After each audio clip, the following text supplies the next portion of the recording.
Well, hello and welcome to Hard Rock Stadium in Miami Gardens, Florida. He's Chris Halicke. I'm Dejan Kovacevic. We're with DK Pittsburgh Sports covering the Steelers' 16-10 loss to the Dolphins here. And you know, Chris, there's about like 20 different ways we could take this, isn't there? Yeah, there's a lot. There's a lot of dropped interceptions. There's a lot of thrown interceptions. A lot of bad calls, a lot of bad decisions.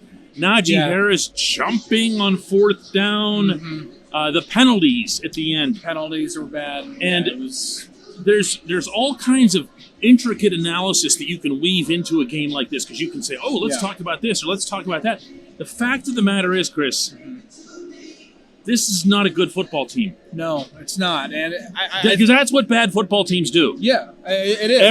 A little bit of everything goes wrong. Yeah, and that's exactly what happened. And one of the things that really stood out to me about being in the locker room just now was when we were talking about Chase Claypool, because everybody's saying whatever it is about the offense, whether it's all the plays are sideways, whether it's they're not going downfield, they're not using the middle of the field. You were saying in the middle of the list is way longer than that. But when Chase Claypool is saying stuff like, we can't be doing all these 10, 15 play drives because it's harder to score that way because everything has to go right. And when you have a lot of inexperience, you have a rookie quarterback, you have a rookie receiver, you will have things go wrong. Yeah. I couldn't be more behind this concept. Yeah. And so whenever he's like, I just want to see more chunk plays, and he's saying exactly what you, the fan, and a lot of people on social media and everywhere else are saying the same thing. And I said it before the game. Miami's given up almost 8 yards per pass attempt, and you didn't attack them down the field until you had to at the very end. It's not even just that he didn't attack them, because sometimes, and this is one of the many benefits of being in the stadium versus watched on TV, our press box was in this corner down here directly below us, so we had a view basically from behind or in front of their offense as it was moving, so we could see what was materializing in front of Kenny Pickett. Yep. And I gotta tell you, even on those fateful drives there at the end, there was nothing. No. It was nothing. Pat Freiermuth occasionally, but every time Pat Freiermuth popped open, guess what? Yeah. He got the football. Yeah, exactly. And I think you even there aren't even targets. That's my point here, Chris. Yeah. There aren't even targets right now for him over the middle. Well, and George Pickens, I mean... Oh, separate subject. Yeah. We're saving George for after we're saving George. Well, I was going to point out that it's around the 2-minute warning. Yes, they're out of timeouts, but they have a full 2 minutes. And you pointed it out while we were watching the game in the press box. They're not using anything in the middle of the football field. Nothing. And it was littered with mines. That's how the middle of the field is treated by this coordinator. That is not. Please understand. If you call only one small bit of information from this video, please understand that the quarterback isn't overlooking people in the middle of the field. Yeah. They aren't there. Yeah, it's really, really bad. And again, whenever when we're talking about and Kenny had some bad throws tonight. Yes, he did. And again, that just accentuates all the problems, because whenever your quarterback then starts turning the football over, it just makes it that much worse, because when things finally start to go right and he makes a rookie mistake, at least two rookie mistakes, then it's multiplied. Yeah, it really is, and it really accentuates the problems on the offense, which, again, I think I even made a joke with Eddie while we're in the press box. I think if he wrote a movie or directed a movie, then the movie would be, I remember from 2004, the movie Sideways, because that's just what everything does on his offense. Just everything moves side to side, and there's nothing going down the football field. And on that note, when we come back, George Pickens.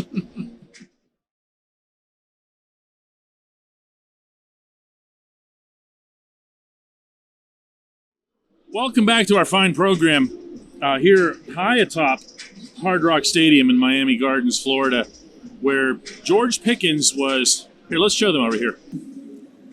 This is what he was doing in the third quarter. He came up here and he tended bar. You see that? He was working for Halicke back there.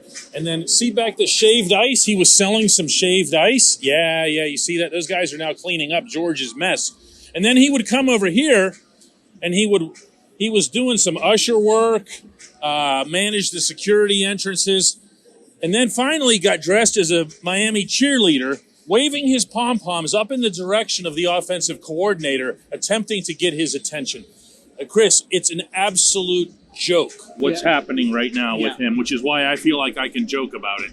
Yeah, it's when you see the catch that he made for his first career NFL touchdown, and you see the body control, you see the strong hands, you see the ability. Everything. It's elite. It is elite. Exactly everything you want in a receiver. Yes. And you're just not using it.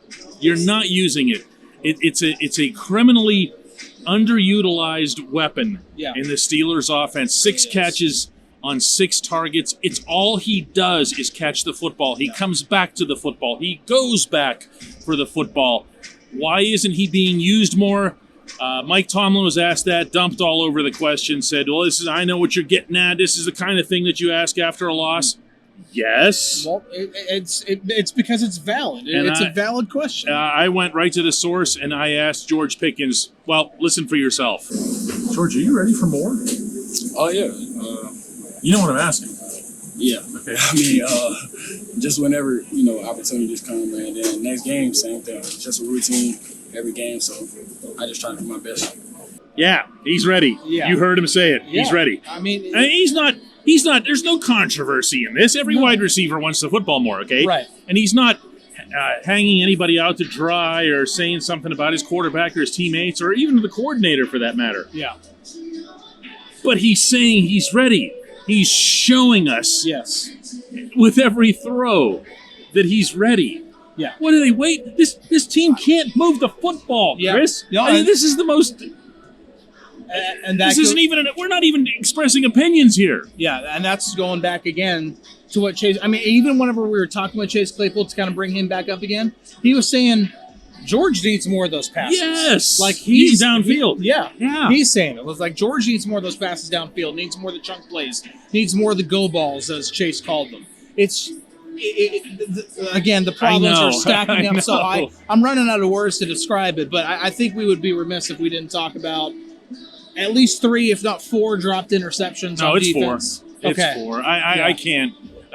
I know there's some that would have been a couple would have been a little bit above average, but not by much. You've got to make those. Yeah. And Mike Tomlin was rightfully incensed about it after the game. Incensed is the right word. Yeah. I heard some choice words from him that were not shared with reporters. With reporters or in front of the podium, but I heard them expressed, and it wasn't pretty. No, and Mike Tomlin talks about splash, and he's a defensive guy, so he's always going to be harder on the defense than he is on the offense. And so that's fair. And so when he sees, Levi Wallace have an opportunity to intercept the ball, and Cam Sutton, where it was like Cam's is the one that jumps out at you. Yeah, because Terrell Edmonds, who otherwise played a really good game, but he had one too. Yeah. And it's a difficult thing to watch, especially when you know that your offense could use every little bit of help. Every bit, because the Cam Sutton one really allowed Miami to put 3 more points on the board. And then that, in turn, if the offense is driving downfield, now they don't feel the pressure to have to get into the end zone. They can just kick a field goal to tie the game instead. And so it makes it a completely different ball game, and it's just 3 points. My favorite answer that I got from anybody in the locker room, we can close with this. Yeah. I went up to Mason Cole, who's become my truth teller in there. Yeah. You know what I'm talking about, okay? Yeah. And I just asked him a fairly standard identity question, and you know what I mean by that, where it's just, what are you guys getting closer to that? Are you getting closer to that? Yeah. And he was kind of taking some tape off himself, off of his body, and he looks up at me and goes, I don't know, are we? Yeah. I think that tells you a lot right there. Very much a work in progress on both sides of the football, and should be treated as such. Well, and hopefully they're getting a lot closer, because I don't know how much more room you have to go when you're 2-5. Well, yeah, you're pushing for progress. Thanks so much for watching / listening to this.